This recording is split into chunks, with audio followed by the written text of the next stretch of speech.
Do you ever fail in a situation where you were very confident? Well, if so, you may have a problem with an illusion of control. But even if you're wrong, it may not be a problem. Hi, my name's Phil Whitby. I am a developer at SwiftCase, and this is another video in my series on biases. So young children have a very egocentric view of the world, and this can be a huge problem, especially in events like grief or death in the family, because the child can believe or delude themselves into thinking that it was something they did that caused the death. Together with this, the child can also delude themselves into thinking that if they just thought the right way, they could also bring them back from the dead. When we look at TV shows like Stranger Things and characters like Eleven in Stranger Things, we can see how this acts as a wish fulfillment for a lot of children and adults to believe that they can solve their problems with the correct way of thinking or telekinetic power. Now, even though that seems magical and unrealistic to a lot of people, especially you might be criticising me now for saying that that's ridiculous, but you only have to look at other supposedly more adult films which come with an 18 certificate or R-rated or X-rated in America, that in these action movies particularly, the heroes have a very unrealistic level of control over reality that many people often aspire to, and try and develop a persona which projects this level of control. I mean, you only have to look at any of Keanu Reeves' movies to see that he acts as an avatar for people who want to develop the skills of almost like supernatural or superhuman ability. Now, it's understandable that children will have this egocentric view of the world where they think, thoughts that they have affect the world in a demonstrable way. But when this carries over into adulthood, we can call this an illusion of control. So for some people, they still maintain this idea that if they think a certain way, they can literally affect the outside world. And even though this seems similar to the Dunning-Kruger effect, which we've discussed in previous videos, it doesn't always come with some of the problems that Dunning-Kruger comes with, such as overlooking skills in others, hiding your mistakes, lying. So a really interesting study from 2003 by Open University revolved around a computer program that the researchers made, that it just drew a stock index graph. Now, in the graph, the stock index is rising, so the price of the stocks are rising or falling randomly.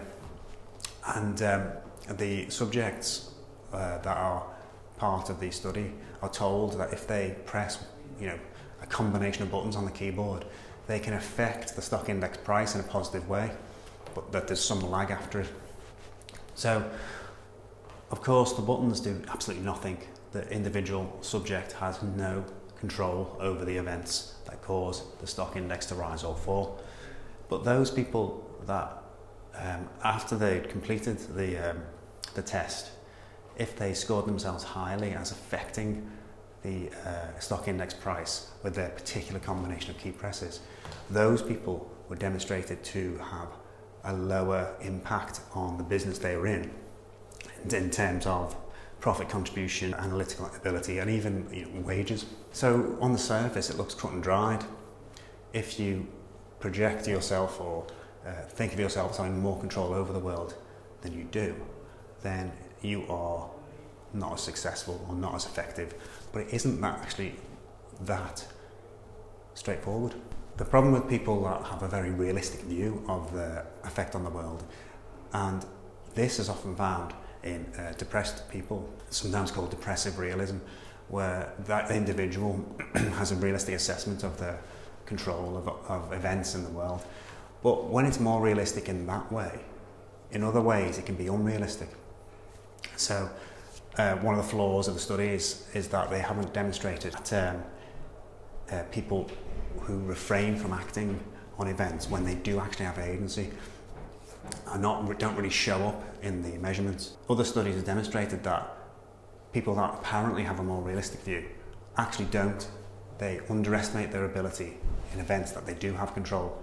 So this is why we may see sort of depressed people, not being proactive and staying in the house, and all these behaviours that we relate to not fulfilling your potential. So individuals that have a optimistic view of their ability to control the world tend to take risks in situations where those who have a more realistic view wouldn't take a risk.